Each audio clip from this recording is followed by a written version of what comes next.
This segment of DelmarvaLife is sponsored by TidalHealth. Imagine yourself at the grocery store, perusing the aisles. You want to pick out foods and ingredients that are good for you, but also taste great. It's a struggle so many of us experience, myself included. Especially since every time you turn around, you hear about this thing being good for your heart or that thing being bad for your cholesterol. Right. So let's take a moment to learn a little bit more about the topic. We're bringing in Dr. Richard Simons from TidalHealth today to help us. Doctor, thanks for being Good here. afternoon. My pleasure. So we know that nutrition plays a role in heart health, but how big of a role does it play? Very big. Heart disease is one of those diseases that's mainly lifestyle driven. Okay, there is a genetic component, but the majority of the risk for cardiovascular disease is lifestyle. And just to review, the lifestyle components are basically diet, number one, physical activity, quality sleep, and avoidance of toxins, cigarettes, too much alcohol, other drugs. There's other components, but those are the big four. So diet is a major component of your lifestyle risk for cardiovascular disease. Okay. I'm good with 3 out of 4 of those. The sleep, that's a different story. What are some foods that you would recommend to start supporting heart health? Well, there's quite a large basket of foods that are heart healthy, and most of those foods are incorporated in several well-known diets. The most prominent is the Mediterranean diet. That is a very heart-healthy diet. There are other diets. There's the DASH diet. There's one called the portfolio diet. They all have something in common. They're very heavy into fruits, vegetables, whole grains, natural foods, whole foods, foods that nature makes, okay? Not foods that are processed. So in general, when you buy food, if you're buying it from the fruits and vegetables section, dairy and meat, you're basically buying whole food. When you're going down the center aisles of the supermarket and you're buying food in packages with long lists of ingredients, they're processed foods. And the longer the list of ingredients, the more trouble there is.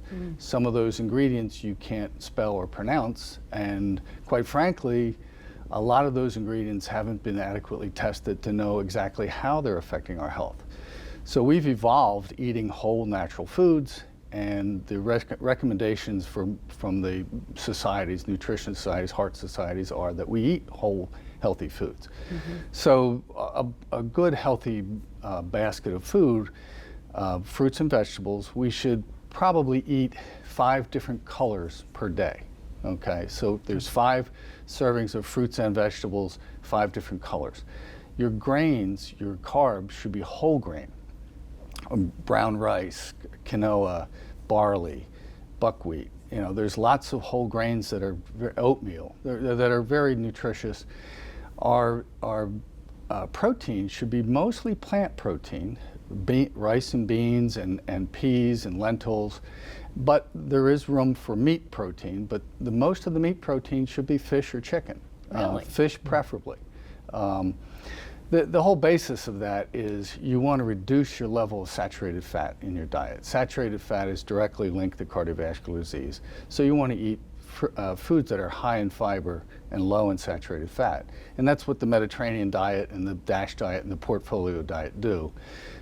There's subtle differences between those diets. The portfolio diet emphasizes soy protein. The DASH diet limits salt. But I think the most known and the easiest to follow is the Mediterranean diet, and there's tons of material that you can get online in bookstores about the Mediterranean diet. Yeah. Okay, so you get diagnosed with some sort of cardiovascular disease. Where do you start in changing your diet? Well, the real bad guys, sugars, sugary drinks, high fructose corn syrup is a metabolic disaster, and saturated fat. Those are the 2 things to avoid. Ultra-processed foods are on the no list.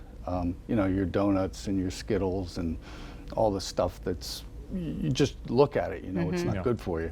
So get rid of the sugary foods, the super fatty foods, particularly the oxidized fatty foods, French fries, and other highly processed foods. They're to get rid of, and then substitute whole foods for those. So if you want to have a snack at night, eat an apple, a peach, a pear, some good healthy foods, Sure. watermelon, mango, whatever you want. But that's food good place to substitution. start. Yes, get rid of the bad, introduce the good. Okay. Well, Dr. Simon, so good to have you in Historic Studio D. We could talk about this all day. Yep. Thank you so much. Okay, you're welcome.